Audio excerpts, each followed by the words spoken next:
a defender que los derechos fundamentales sean para todos, sin distinción alguna.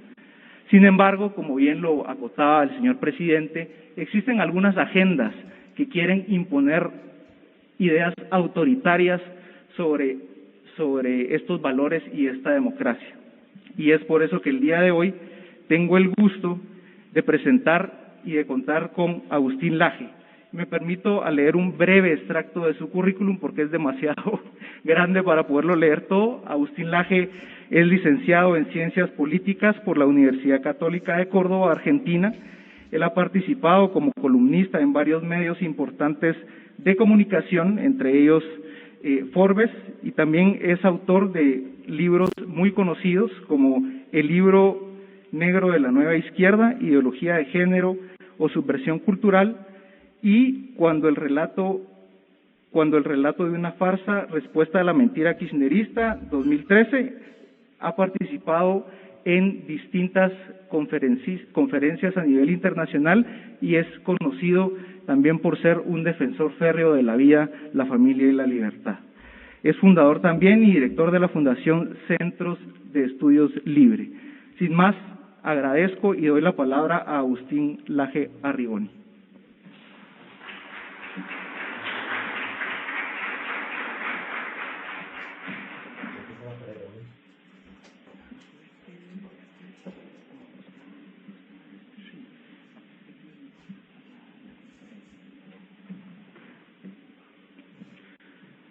Bueno, muy buenos días a todos. Muchas gracias por el recibimiento. Es un honor para mí estar en la casa del pueblo de su nación, de Guatemala. Gracias a AFI, gracias a los responsables de este evento. Yo tengo entendido que más o menos dispongo de 1 hora para poder hablar. Los temas que me toca abordar hoy son realmente complejos, demandarían en verdad bastante más tiempo, pero voy a hacer todo lo que esté a mi alcance para ir rápido y les pido perdón de antemano si a veces voy demasiado rápido, pero realmente hay demasiado para hablar y el tiempo es tirano. A mí se me pidió que hablara hoy sobre la agenda globalista y qué vínculo tiene esto con Guatemala, con lo que está pasando en Guatemala, y yo propongo además extender la pregunta a lo que está pasando en nuestra región, porque si hablamos de globalismo, seguir pensando solo en términos nacionales sería un error, porque el globalismo no conoce de naciones, el globalismo odia las naciones, el globalismo no conoce de fronteras, el globalismo odia las fronteras.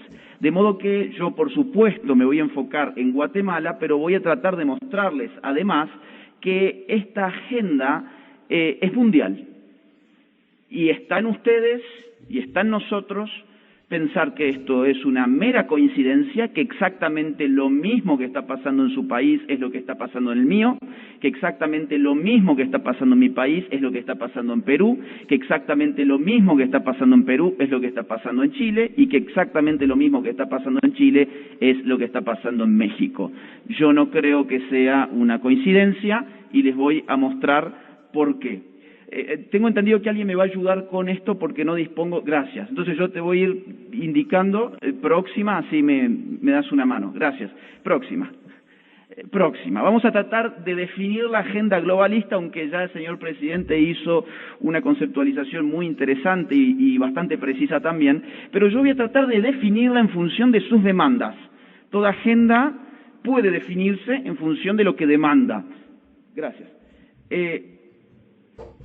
La agenda globalista tiene una serie de demandas que tienen actores específicos. Todos los actores específicos de la agenda globalista a ustedes les va a sonar, van a saber quiénes son. Entonces no voy a detenerme demasiado en ellos. Me suenan a mí, en Argentina están, aquí están en todas partes y están al mismo tiempo. Por supuesto, el feminismo, que prácticamente de un día para otro irrumpió de manera radical en todo el mundo occidental. Vamos a la próxima. El LGBT, que empezó a expandir sus siglas de forma acelerada, empezó siendo, digamos, el orgullo gay, después pasó a ser LGBT, después pasó a ser LGBTI, después pasó a ser LGBTIQ, después pasó a ser LGBTTTQI, esas 3 T remite a travestis, transexuales y transgénero, y después pasó a ser LGBTTTQIA+, y después pasó a ser LGBTTTQIA, y ese más, justamente lo que significa es, no podemos seguir agregando letras porque si no esto es impronunciable, básicamente. Ahora, ¿quiénes pueden ingresar en este lobby con ese más? Bueno, hay una indeterminación de quiénes pueden ingresar. De hecho, en ciertas zonas del mundo donde esta agenda avanza más rápido, hay una puja en este momento, por ejemplo, para que los pedófilos ingresen al lobby. Ejemplo del caso, Holanda. Ejemplo del caso, Alemania. Y bueno, si vemos alguna tendencia en algunas películas y series que ofrece Netflix hoy en día, podemos constatar que la idea de la pedofilia no está demasiado alejada de lo que llamamos agenda de género. Vamos a la próxima. Del feminismo, del cruce entre el feminismo y vamos a simplificar y vamos a llamar LGBT nada más, del cruce del feminismo y el LGBT nace lo que podemos llamar ideología de género, que lo voy a explicar en breve. Vamos a la próxima. Por supuesto, la agenda abortista. Esta agenda que ha tenido especial calado en Argentina, en este momento se está diseminando en todas partes, se están presionando ahora mismo muy fuerte, por ejemplo, en México, para empezar a legalizar el aborto en sus respectivos estados. Vamos a la próxima. ¿Contra qué va la agenda globalista? Señor presidente, ya lo marcó muy bien. Se trata de destruir una serie de lealtades. Hay que romper las lealtades que hacen al ciudadano, la lealtad en primer lugar con su familia. Un sujeto que no tiene familia es un sujeto que puede ser controlado perfectamente por el poder, porque la familia es un tapón para el poder, es un cuerpo intermedio, la cual reviste ciertas funciones económicas, funciones psicológicas, funciones afectivas, funciones sociológicas, como la función de la socialización. Barramos a la familia, ¿y quién va a aparecer allí para hacerse cargo de la socialización, la economía, la estructuración de la psique, etcétera, etcétera? Pues el Estado. Vamos a la próxima. Destrucción de las lealtades religiosas, eso es lo que está pasando en todos nuestros países en este mismo momento. Se está empezando a generar una suerte de religión universal que iría de acuerdo con los intereses de generar una suerte de gobierno globalizado que está empezando a restar soberanías a las naciones. De hecho, la religión también es un tapón que evita los excesos del poder político, porque uno, cuando tiene religión, parte sus lealtades. Soy leal al Estado, pero también puedo, por ejemplo, objetar conciencia, porque soy leal a Dios. Si yo quito a Dios del medio, entonces solamente tengo una lealtad. ¿Cuál es? La de mi Estado. Pero mi Estado-nación no, vamos a la próxima, sino el futuro Estado global, que es lo que se está generando en este mismo momento. Esto no son teorías de la conspiración. La Agenda 2030 de la ONU ya ha establecido de forma explícita en su página web, que ustedes pueden visitar hoy mismo, que hay que aprovechar, esa es la palabra que utiliza, hay que aprovechar la pandemia para generar una gobernanza mundial. Palabras textuales. Para eso, por supuesto, hay que destruir las lealtades nacionales, aquello que nos une a nuestra patria, aquello que nos hace ser a mí argentinos y a ustedes guatemaltecos. Porque si yo soy argentino y ustedes son guatemaltecos, pues entonces van a defender algo que se llama soberanía nacional. Pero si ustedes no se sienten guatemaltecos y yo no me siento argentino, pues cualquier burócrata de la ONU que no tiene absolutamente nada que ver con nuestro proyecto de nación y con nuestra cultura y con nuestra historia común, va a venir a decirnos qué es lo que tenemos que hacer en nuestras patrias. Vamos a la próxima. Espero entonces que haya quedado así, digamos, muy sintéticamente entendido cuáles son algunos componentes, no he hablado de todos los componentes, sino los que importan para esta conferencia, algunos componentes en términos de demandas y de actores de la agenda globalista y contra qué se enfrentan esos actores puntuales. Yo quiero definirles muy rápido uno de estos temas que he planteado, voy a abordar dos de esos temas, voy a abordar el tema ideología de género y voy a abordar el tema aborto. Voy a empezar con ideología de género, que es un tema muy espinoso, por eso quería hablarlo hoy. Vamos a la próxima. La ideología de género está directamente vinculada con el feminismo. Esto es bueno que lo entendamos muy bien. A veces dicen, bueno, hay un feminismo que es bueno, hay otro feminismo que es malo. El feminismo malo es el que hay que repudiar, pero el feminismo bueno hay que reivindicar. Bueno, digamos, el feminismo, hay muchos feminismos, en la historia ha habido muchos feminismos, las feministas liberales del siglo XVIII, el feminismo marxista del siglo XIX y de principios del siglo XX, y finalmente el feminismo de género que empieza a desarrollarse en la segunda mitad del siglo XX. Lo que hoy llamamos ideología de género es la puesta en práctica de una corriente feminista llamada feminismo de género, cuya autora principal fue esta francesa llamada Simone de Beauvoir. Simone de Beauvoir, no voy a hablar mucho de su teoría, quiero simplemente que nos detengamos en una de sus frases célebres que hoy todo el mundo repite, que es: no se nace mujer, llega una a serlo. Esto es importantísimo porque este es el corazón de la ideología de género.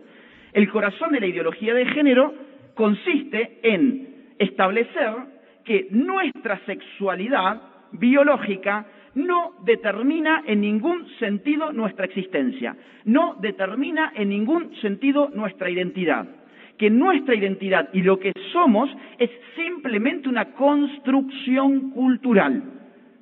Por eso, por ejemplo, en muchos países ya están legislando para que los niños al nacer se les pueda colocar no hombre, no mujer, no varón, no mujer, sino género X, y que esa persona en su socialización pueda decir cuál es su sexo. Ok, esto, digamos, es absurdo en términos biológicos, es absurdo en términos científicos, pero esta es la ideología de moda. Y como ustedes verán, esto no es nuevo. Este pensamiento es del año 1948. El tema es que este pensamiento hoy dispone de mucho dinero, de mucho lobby internacional, porque se ha convertido en una pieza clave de la agenda globalista. No se nace mujer, llega a un nacerlo, significa que hay un sistema opresor llamado patriarcado que configura, formatea, construye a la mujer como una mujer, y esa mujer en verdad no es mujer por las características biológicas de lo que es, sino que es mujer por cómo un sistema la ha hecho ser. Este pensamiento se va a radicalizar, vamos a la próxima, y va a llegar a Estados Unidos. En los años 70 va a dar, digamos, va a hacer emerger otro tipo de feminismo, que es el feminismo radical, que toma a Simone de Beauvoir y empieza a sacar muchas consecuencias de este tipo de enfoque.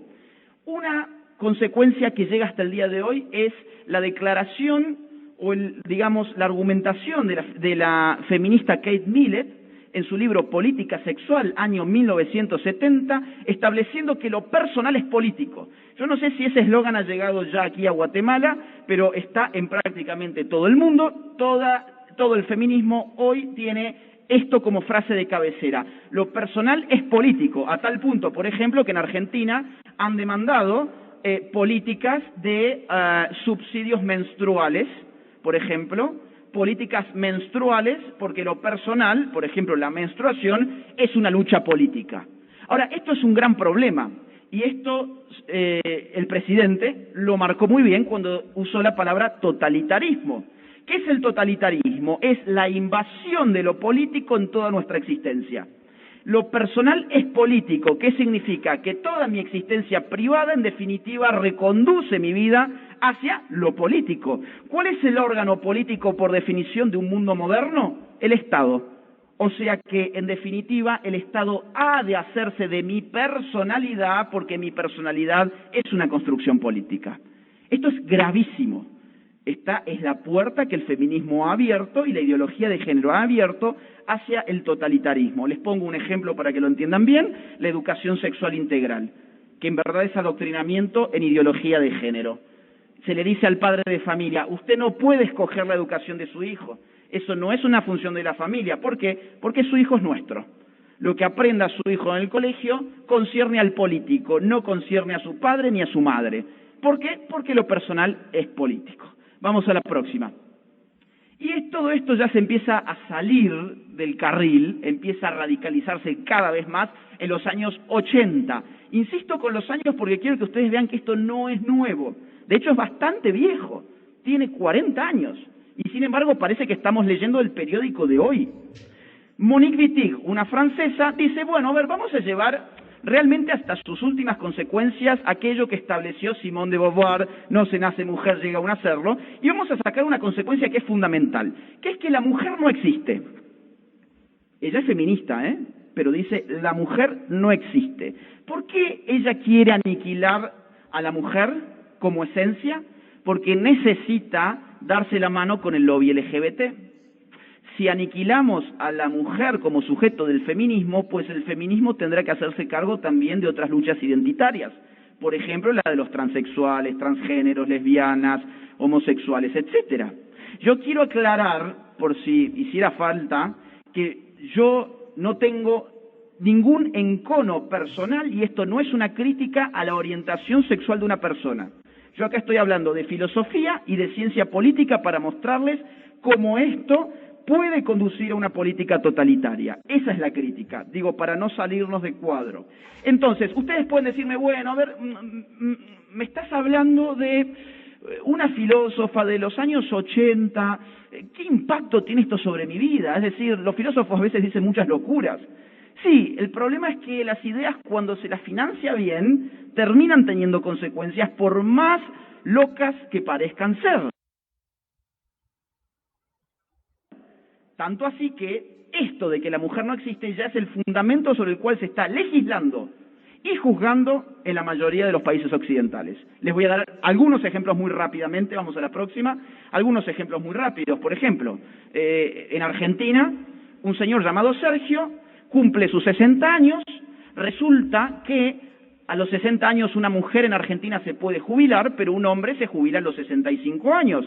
Entonces Sergio tiene la maravillosa idea de cambiarse el género y va el día de su cumpleaños al registro civil y dice, oiga, ¿sabe qué? Yo me autopercibo como una mujer. Entonces, bueno, ni siquiera se puso Marta, se puso Sergia, cambió la O por la A y el Estado le dio su jubilación. Esto que parece anecdótico, en verdad no es tan anecdótico, porque significa que el Estado ha absorbido esta ideología según la cual somos hombres o mujeres, no por condiciones naturales, sino por autodeterminaciones o por influjos culturales. Vamos a la próxima. Van a ver cómo esto se va poniendo cada vez peorcito. En Argentina también, que somos los campeones de la ideología de género, los travestis ya juegan en los deportes femeninos. Aunque las mujeres de los equipos rivales no quieren jugar con travestis, porque en la cancha de juego se nota que no son mujeres, la justicia ya ha ordenado, en varios casos, que el travesti es una mujer. Y si es una mujer, entonces debe jugar en los deportes con mujeres. Otra vez, yo no tengo ningún problema, ni esto es un ataque a un hombre que se autodefina como mujer. El problema es que su autopercepción no puede condicionar las políticas públicas de un país. No puede condicionar los derechos de los demás. Yo tengo la obligación de respetar, es decir, de no agredirlo por su autopercepción. Pero él no tiene derecho a violentar los derechos de los demás, obligando a los demás a que lo perciban como él se autopercibe. Vamos a la próxima. Bueno, esto es muy común ya en los Estados Unidos, hay muchísimos casos, un adolescente transexual gana una competición en la categoría femenina de atletismo, vamos a la próxima. También se ha dado con el levantamiento de pesas, imaginarán ustedes, en Australia, vamos a la próxima. En la cuestión del básquet y del fútbol también se ha dado, vamos a la próxima. Son casos anecdóticos, pero para que ustedes vean que esto está en realidad muy impregnado. Bueno, Miss España del año 2019, en verdad, no fue muy Miss, era más bien Mister, porque no era, digamos, una mujer biológica. En este mismo certamen, donde todo el mundo, aquí la BBC, aclamaba la inclusión de un hombre que autopercibe ser una mujer como Ángela Ponce, en este mismo certamen a Miss Ucrania la expulsaban. ¿Por qué expulsaron a Miss Ucrania? ¿Saben ustedes? la expulsaron porque el jurado encontró que había sido madre hacía 5 o 6 años. Y en Miss Universo no podés ser madre si querés estar en el certamen de Miss Universo. Ahora bien, no podés ser madre, que es algo esencial en la mujer, es algo que define a la mujer en tanto que a un hombre le resulta totalmente imposible ser. Y sin embargo, si sos un hombre que, bueno, te operaste y te autopercibís mujer, no solamente vas a estar en Miss Universo, sino que todo el mundo va a aclamar tu ingreso y te van a conocer incluso más que a la pobre chica que ganó, que no fue Ángela Ponce, pero hoy se la conoce más a Ángela Ponce que a la chica que ganó. Entonces, fíjense ustedes, las feministas no hablan de patriarcado en estos casos. Vamos a la próxima. Bueno, en Argentina nos pasa lo mismo, certámenes de belleza donde entran, bueno, que son cada vez menos bellos, diría yo, ¿no? Vamos a la próxima. Y esto se empieza a poner un poquito más feo cuando empezamos a considerar, por ejemplo, el sistema carcelario. ¿Qué pasa si a mí me meten preso y yo digo que en verdad yo soy una mujer? ¿Dónde debería yo estar preso? Esto ya ha pasado. Estados Unidos trasladan a un violador a una cárcel de mujeres tras su cambio de sexo. 6 meses más tarde aíslan por conducta obscena a un violador transgénero que cumple pena en una cárcel femenina. Vamos a la próxima. Ha pasado también en otros lugares. Aquí El Mundo de España nos informa que un violador dice ser transgénero para ir a una cárcel de mujeres y abusa de 4. Próxima. Violadores convictos se declaran mujer para ir a cárceles femeninas y lo consiguen. El caso inglés. Vamos a la próxima. Fíjense, yo he buscado muchos países distintos. España, un bombero acusado de maltrato contra su mujer, cambia de sexo durante el proceso judicial para que le den menos pena. Y las feministas, todas silenciadas. Nadie dijo nada. Vamos a la próxima. Bueno, otra más, vamos más, próxima. Bueno, esto es de aquí cerca, de Costa Rica, para que vean que esto no solamente pasa en Europa, ha pasado en Argentina, ha pasado en Costa Rica, donde un travesti con un palo golpeó a una reclusa en la cárcel de mujeres. Vamos a la próxima. Y finalmente, la famosa ideología de género llega a terminar de constituirse en los 90 en la pluma de una californiana filósofa llamada Judith Butler, que va a establecer lo siguiente, que el sexo siempre fue género, con el resultado de que la distinción entre sexo y género no existe como tal. Hasta este momento se hablaba de sexo y de género. Lo que pide Judith Butler es, dejemos de hablar de sexo, vamos a hablar solamente de género. ¿Cuál es el problema? Que el sexo remite a nuestra biología, a nuestra naturaleza, y el género remite a los roles sociales. Entonces, de todo lo que se tiene que hablar de ahora en más es de género, y eso es lo que se ha venido haciendo. Entonces, ¿qué es la ideología de género? La ideología de género es un conjunto de ideas anticientíficas que desarraigan de la naturaleza humana, de la sexualidad humana su naturaleza, para explicarla simplemente por la cultura y por la autopercepción. Ahora bien, vamos a la próxima. El problema con esta ideología no es que sea falsa, no es que sea anticientífica. El problema con esta ideología es que es autoritaria y ataca la libertad. Es decir, y acá quiero hacer este foco, no quiero focalizar. El problema no es que Carlos autoperciba ser Carla. Bueno, eso es un problema suyo. El problema es que esto engendre leyes que terminen vulnerando los derechos de los demás. Y eso es lo que ha estado pasando, porque esta ideología es tan ridícula, porque evidentemente lo es tan ridícula, pensar que mi pensamiento puede determinar mi identidad sexual es algo bastante ridículo, a tal punto que eso me llevaría incluso a hormonarme de por vida, a mutilar mi cuerpo, etcétera, etcétera. Es tan ridículo que necesita del Estado, necesita de legislaciones, necesita de fallos judiciales, necesita hacerse política pública. Entonces yo quiero mostrarles muy rápidamente también algunos casos distintos de cómo esto va avanzando contra ciertas libertades. Vamos a la próxima. Por ejemplo, en Canadá se aprobó una ley que castiga severamente a quienes usen pronombres de género equivocado. O sea, si nosotros estuviéramos en Canadá y ustedes, alguno de ustedes, me dice a mí, él, y yo, o sea, él, se refiere a mí con el pronombre él, y resulta que yo en verdad me autopercibo como ella, pues yo los puedo demandar por usar un pronombre de género que no va con mi identidad de género. Y ustedes pueden terminar hasta 6 meses presos, ¿sí? Vamos a la próxima. Bueno, esto también está en distintos lugares de Estados Unidos, en Nueva York, por ejemplo, y en California ya hay multas muy elevadas por no utilizar correctamente los pronombres de género y herir las identidades de género, en consecuencia. Vamos a la próxima. En Argentina directamente le pagamos con nuestros impuestos al canal del Estado para que nos adoctrine en lo que se ha llamado lenguaje inclusivo, que no incluye realmente a nadie, solo los que cobran su sueldo por decir semejantes pavadas. Y este programa se llama TODES. Se llama TODES. Entonces nos enseñan que somos muy malos cuando decimos todos.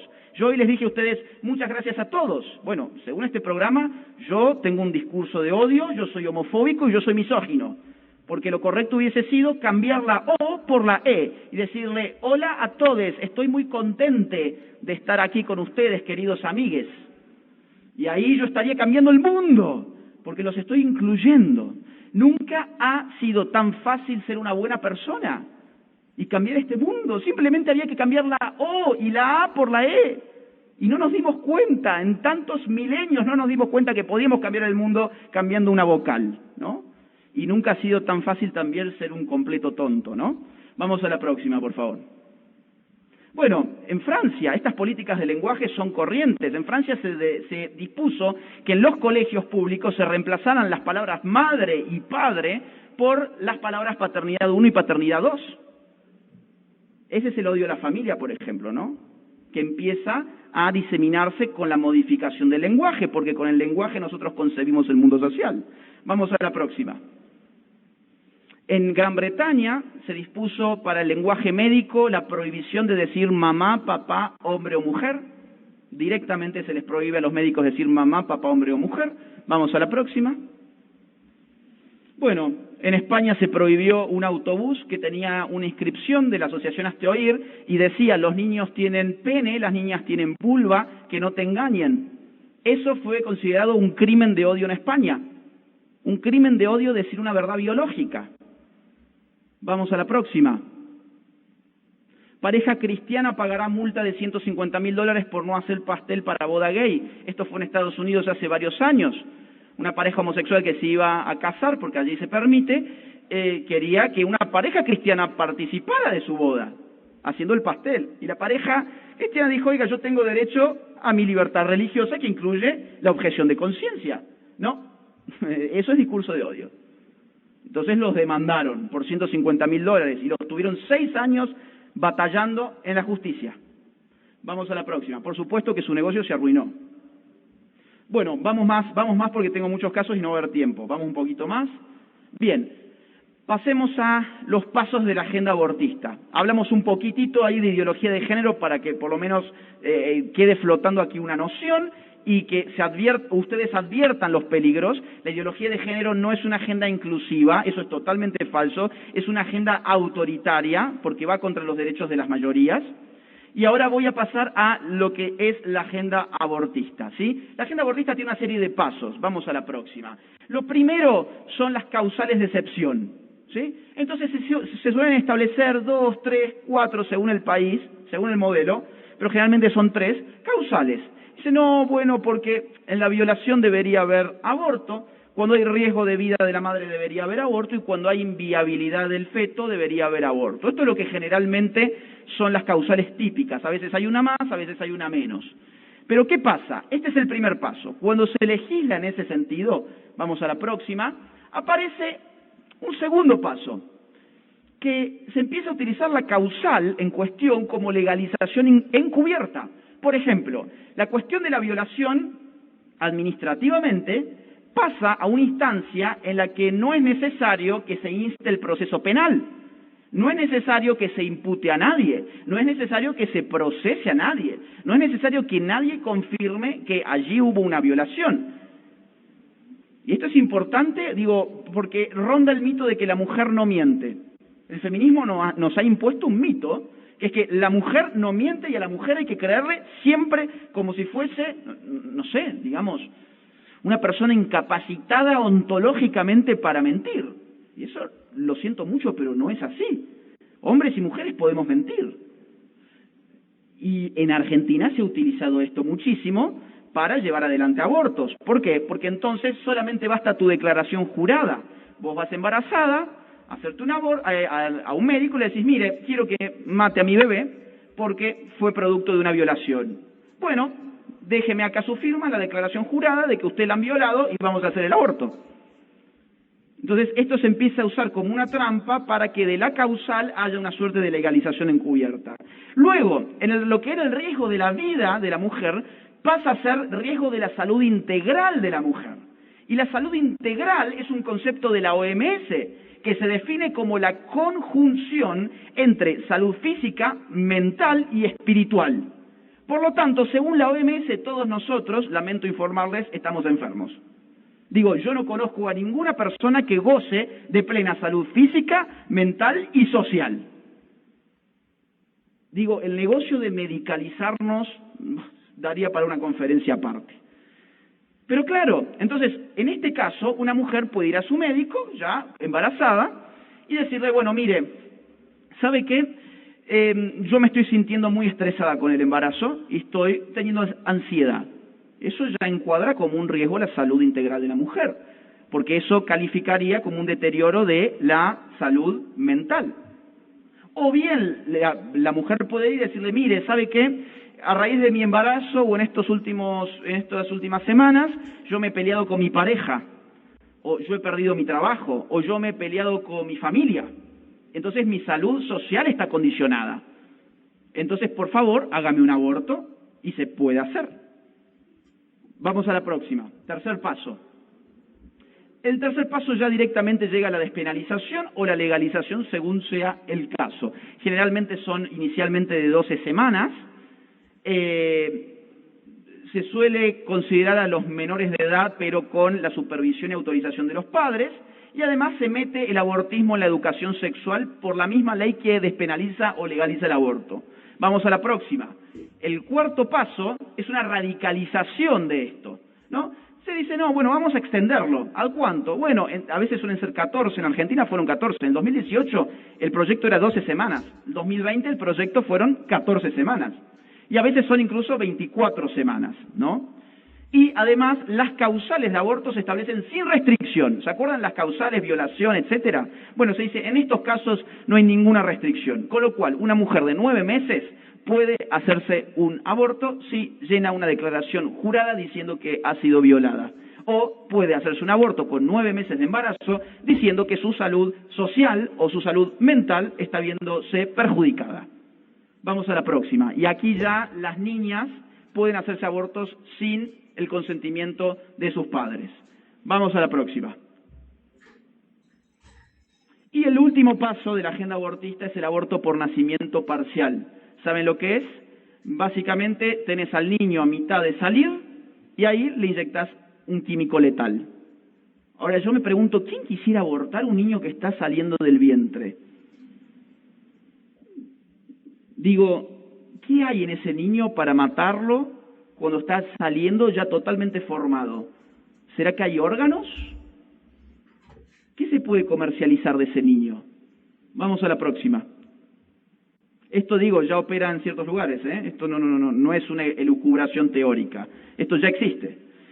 Los intereses de fondo, en lo que queda de esta conferencia, que son 20 minutos, quisiera hablar de cuáles son los intereses de fondo de todo lo que he hablado hasta ahora, fundamentalmente aborto e ideología de género. Claro, a ver, no podemos ser ingenuos. Empecé yo diciendo, nosotros podemos elegir, como en Matrix, ¿vieron? Píldora roja, píldora azul. Píldora azul, bueno, seguimos con nuestra vida y ponemos la televisión y ponemos Netflix y vemos muchas series y nos divertimos y pensamos que todo esto es una alegre coincidencia. O tomamos la píldora roja y decimos, bueno, a ver qué está en el fondo. ¿Por qué? ¿Por qué esta misma agenda tiene lugar en países lejanos, como Argentina, Guatemala, México, España, Francia, Estados Unidos? ¿Por qué lo ha invadido todo? Bueno, es que hay una serie de intereses de fondo, ¿sí? Vamos a la próxima.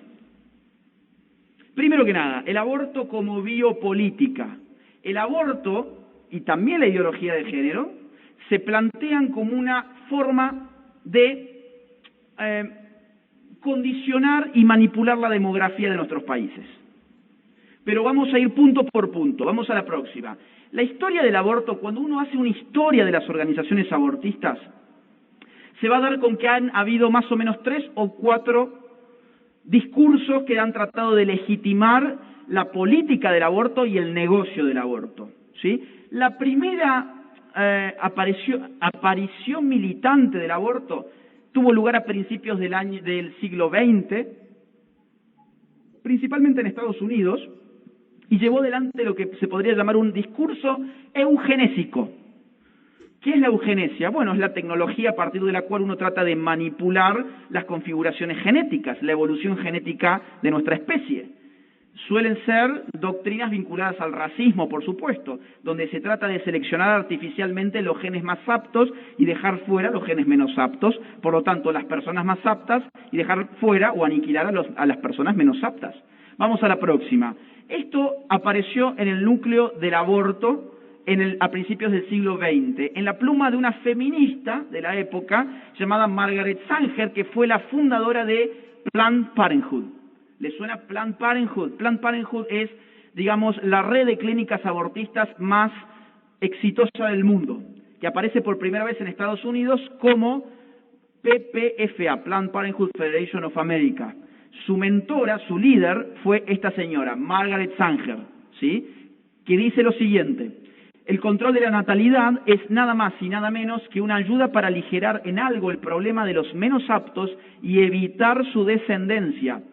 Si hemos de hacer progresos raciales, este avance para la mujer debe preceder a la maternidad de cada una de ellas. Entonces, y solo entonces, puede que la madre deje de ser una incubadora y se convierta en una madre de hecho. Entonces, solo ella podría transmitir a sus hijos e hijas las cualidades que hacen fuertes a los individuos y de manera colectiva una mejor raza. Planned Parenthood en sus inicios fue financiado para exterminar, por ejemplo, a la comunidad negra. Aunque prudente, debe conducir a una mayor individualidad y, en última instancia, a una raza más limpia. Claro, a ver, no hace falta irnos a Estados Unidos, pensemos en Perú, las esterilizaciones forzadas en pueblos indígenas.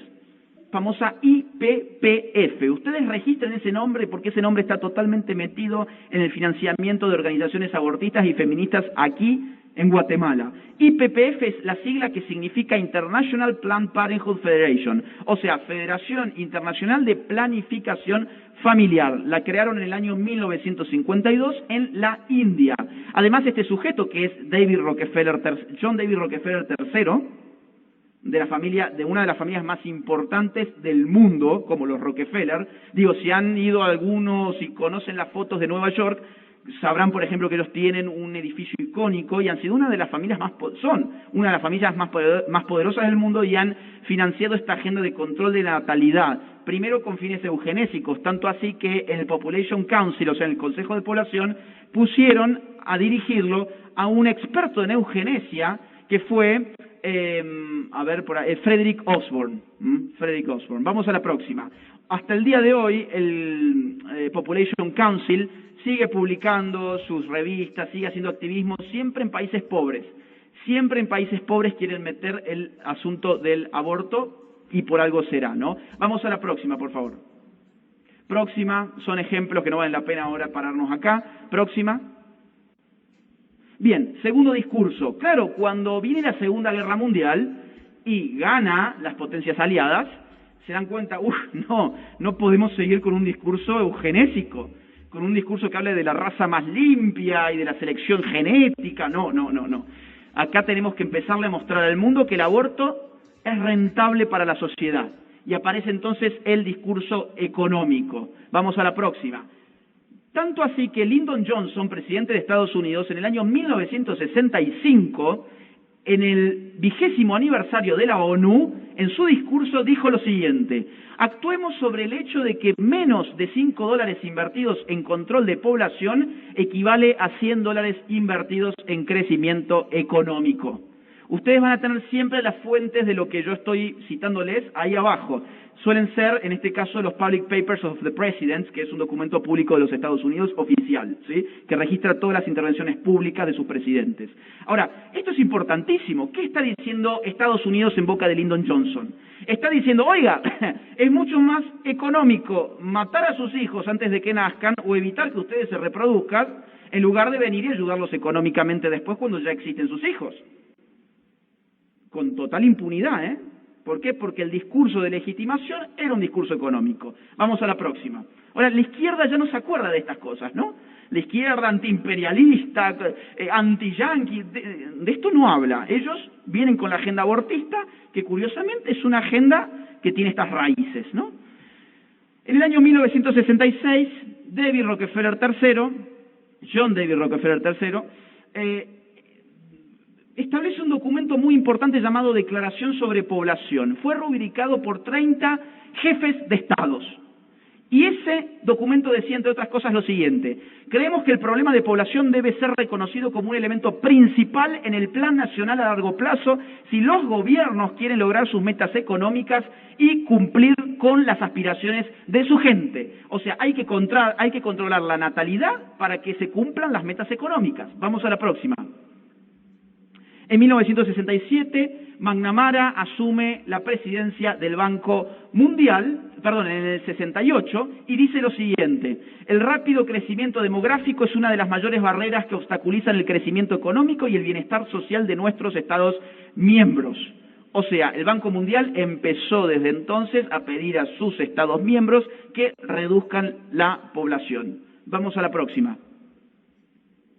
Bueno, fíjense que en ese mismo año nació el famoso UNFPA, que es, un organismo de la ONU que trabaja actividades de población. Fíjense que ese organismo, que nace en el año 67, es el mismo organismo que hoy a ustedes les arman los manuales de educación sexual y les ponen su sello. ¿Qué es la sexualidad? Cuando uno va a ver quién ha financiado y quién ha armado esto, aparece el loguito del Fondo de Población de Naciones Unidas. Vamos a la próxima. O sea, a sus hijos le están enseñando educación sexual estos burócratas.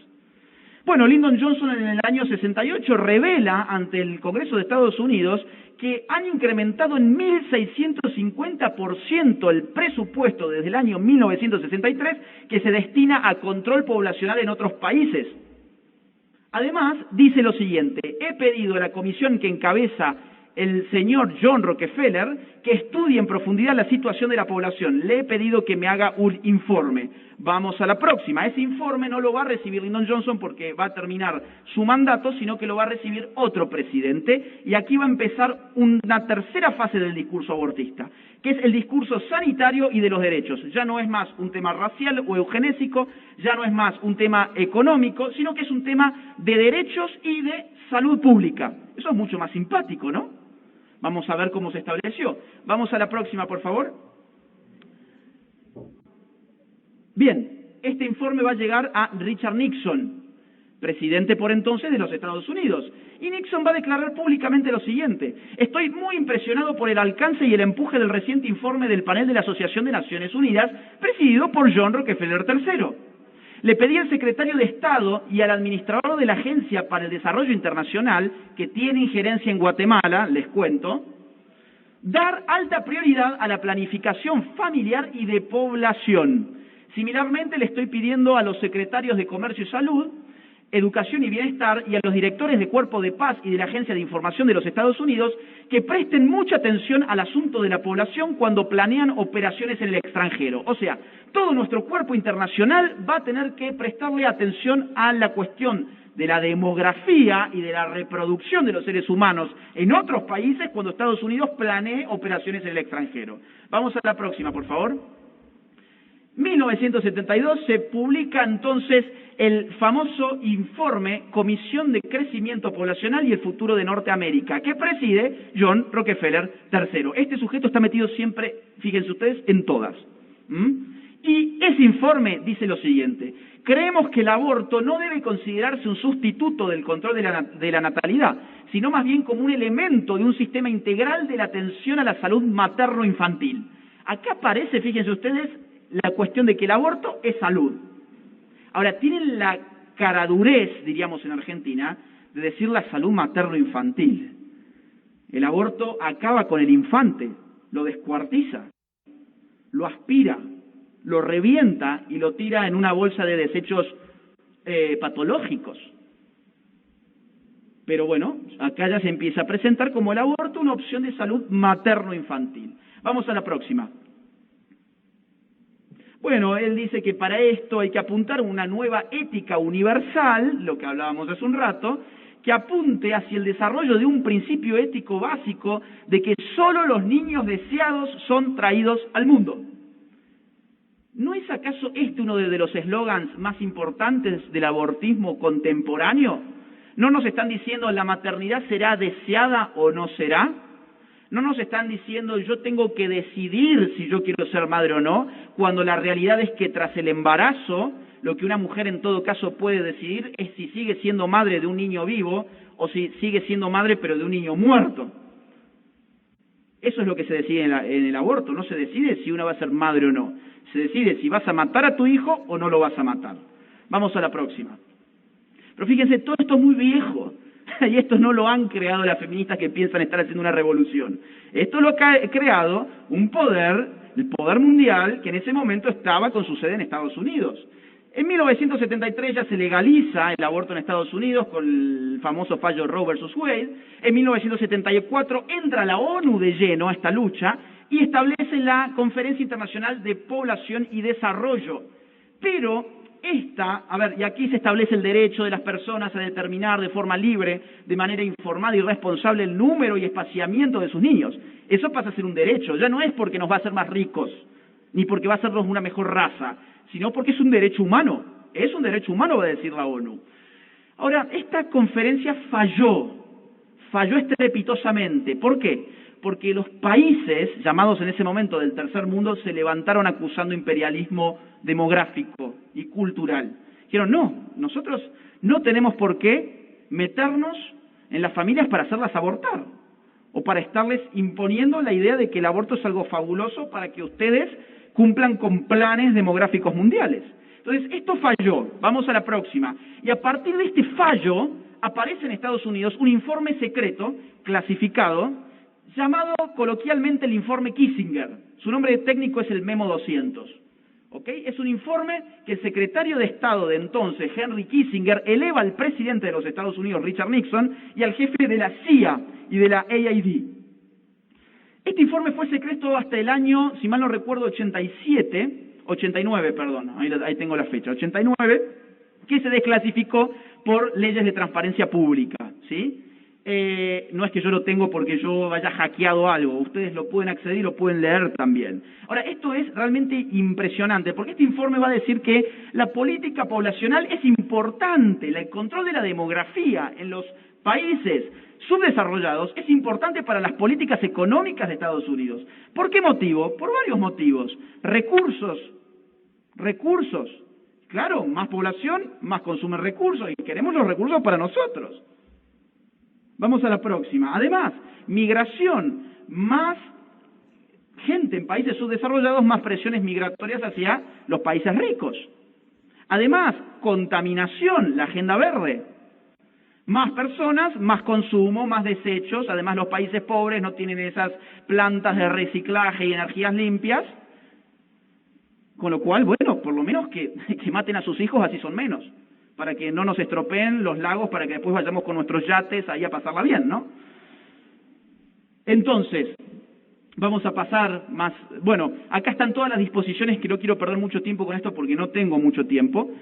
Vamos a la próxima, pasamos. Lo que dispone el informe Kissinger básicamente es que hay que meterse de lleno con políticas que no se noten financiando políticos, financiando movimientos y usando a la ONU. Vamos a la próxima. Próxima. Acá. Fíjense, el informe Kissinger empieza a cerrar con esta última medida. Dice, ningún país ha reducido su crecimiento poblacional sin recurrir al aborto. Próxima. Próxima. No hay tiempo para esto. Es como sigue evolucionando. Próxima. Acá me detengo un segundo. Conferencia de Población en el Cairo, 1994. Próxima. Y aquí se va a establecer en el 94, vamos a la próxima, que hay un gran problema con la cantidad de gente en este mundo y que para eso hay que tomar medidas de salud sexual y reproductiva. Fíjense la última oración. Incluye la interrupción del embarazo de conformidad con lo indicado en el párrafo 8.25. Ese párrafo dice simplemente que no se puede usar el aborto como control de población, pero sí como política sexual, que es lo que establece esa medida. ¿Por qué entonces hoy nos venden el aborto como política de salud sexual reproductiva? Porque está establecido así en el 94, en el Cairo, en la ONU. Vamos a la próxima. Medidas para el año 2015, a ver, no lo llego a leer porque la letra es que pasa que es del informe original. Les pido que me extiendan 10 minutos la exposición nada más, si son tan amables, porque hay información importante. Dice, para el año 2015 los países deberán tratar de proporcionar acceso universal a una gama completa de métodos seguros y fiables de planificación de la familia y a servicios conexos de salud reproductiva que no estén legalmente permitidos. O sea, la ONU está diciéndole a los países cómo hacer sus legislaciones. Si tu país no tiene legalmente permitido el aborto, pues que para el año 2015 lo tenga. Esto es lo que están diciendo en el año 94 en el Cairo. Vamos a la próxima. Y finalmente, el último tema, el aborto como negocio. Claro, el aborto no solamente es una biopolítica de control demográfico, sino que además es un enorme negocio. Vamos a la próxima. Tanto así que ya la ONU, en ese mismo informe del año 94, establece lo siguiente. Fíjense, estas políticas de control de población costarán 17.000 millones de dólares en el año 2000, 18.500 millones de dólares en el año 2005, 20.500 millones de dólares en el año 2010 y 21.700 millones de dólares en el año 2015. ¿Y esa plata quién se la lleva? ¿A quién le van a pagar todo eso? Vamos a la próxima. Veamos IPPF. Habíamos hablado recién de IPPF, ¿no? Bueno, IPPF básicamente, financia organismos abortistas para legalizar el aborto en nuestros países y así poder meter sus clínicas abortistas, que ya les voy a dar el número de cuántas son y cuánto cobran. Pero esa es la estrategia. Legalizamos el aborto en Guatemala, entonces metemos nuestras clínicas de IPPF a empezar a hacer abortos a mujeres guatemaltecas. Y claro, te dicen, pero el aborto es gratuito. No, nada es gratuito en la vida, salvo el aire que respiramos por ahora. Si no lo paga la mujer, lo paga el Estado, pero hay alguien que siempre lo cobra. Ese es el punto. Vamos a ver algo de IPPF, vamos a la próxima. Ahí. Fíjense, por ejemplo, en Guatemala, Asociación Pro Bienestar de la Familia de Guatemala, esto es del año 2016, que es hasta donde IPPF mete sus reportes detalladamente, ¿no? Después dejó de publicarlos con tanto detalle. En ese año, esa asociación recibió más de $670.000. El Centro de Investigación Epidemiológica en Salud Sexual y Reproductiva recibió algo así como $700.000. Perdón, $7 millones. Incluso IPPF, si vemos lo de más abajo, tiene en Guatemala un fondo especial que contabiliza alrededor de $14 millones para estas políticas, ¿sí? Para estas organizaciones, para estos grupos. Por eso es que no se dejan fiscalizar. Vamos a la próxima, porque van a ver de dónde vienen entonces los fondos. Ahora, ustedes fíjense la dimensión del negocio. ¿Cuántas clínicas abortistas tiene IPPF? Según su reporte del año 2016, 46.000 clínicas abortistas en el mundo. ¿Saben cuántos McDonald's hay en el mundo? 33.900. Comparen ustedes, 33.900 McDonald's, que todos sabemos que están en cada esquina de nuestros países, 46.000 clínicas abortistas de IPPF. Dígame si no es un negocio maravilloso, en tanto y en cuanto, además, hacerse un aborto no cuesta lo mismo que comerse una Big Mac. ¿Cuánto cuesta un aborto? Vamos a la próxima. La versión norteamericana de IPPF nos dice que un aborto puede costar hasta $1.500 en el primer trimestre. ¿Sí? Multipliquen ustedes entonces. Vamos a la próxima. De hecho, cuando vamos a ver, por ejemplo, solamente el reporte de Planned Parenthood en Estados Unidos, nos damos con que en el año 2014 se realizaron 323.999 abortos pagos. Multiplíquenlo por esa cifra que dijimos recién. Vamos a la próxima. Además, YPF recibe, digamos, el 88% de su presupuesto del año 2019 de gobiernos.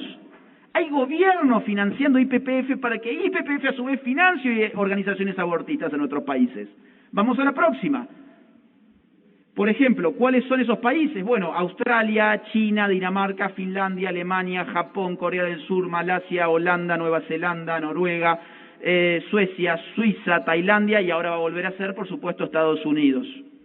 Este reporte era con Trump en el gobierno, ahora va a ser con Biden, seguramente también un gran donante de YPF. Vamos a la próxima. Fíjense que en la era Obama, por ejemplo, reporte del año 2014, lo que recibió YPF como plata estatal fueron más de 550 millones de dólares.